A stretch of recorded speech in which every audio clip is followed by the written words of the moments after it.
Hello అండి. Welcome back to our channel మన తెలుగు హరివిల్లు. ఈరోజు వీడియోలో ఏ ఆకులలో భోజనం చేయడం వల్ల ఎలాంటి ఫలితం కలుగుతుంది అనేది తెలుసుకుందాం.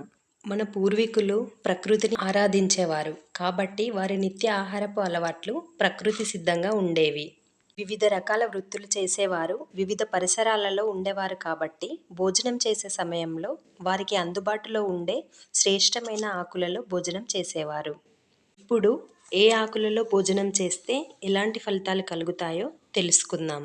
వివాహాది శుభకార్యాలలో ఒకప్పుడు అరటి ఆకుల్లోనే భోజనాన్ని వడ్డించేవారు.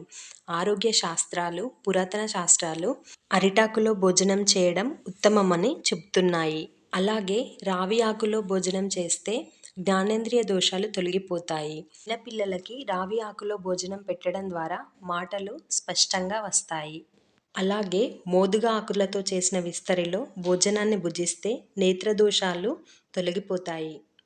మర్రి ఆకులతో కుట్టిన విస్తరిలో భోజనం చేస్తే పూర్తి ఆరోగ్యము లభిస్తుంది. పచ్చటి ఆకులలో చాలా ఔషధ గుణాలు ఉంటాయి. అవి శరీరానికి ఎంతో మేలు చేస్తాయి. తామర ఆకులలో భోజనం చేస్తే కూడా చాలా మంచిది. తామర ఆకులలో భోజనం చేయడం వల్ల లక్ష్మీదేవి కటాక్షం లభిస్తుంది. బాదం ఆకులలో భోజనం చేస్తే కఠిన హృదయులు అవుతారు.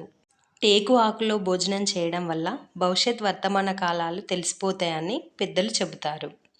పచ్చని ఆకులలో భోజనం చేయడం వల్ల ఆకులలోని క్లోరోఫిల్ అనేక రుగ్మతలు, పేగులోని క్రిములను దూరం చేస్తుంది. కాబట్టి మనకు వీలైనప్పుడు ఆకులలో భోజనం చేయడానికి ప్రయత్నిద్దాం. ఈ వీడియో కనుక మీకు నచ్చినట్లయితే లైక్ చేయండి, షేర్ చేయండి, కామెంట్ చేయండి. వెంటనే మన ఛానల్ని సబ్స్క్రైబ్ చేసుకోండి.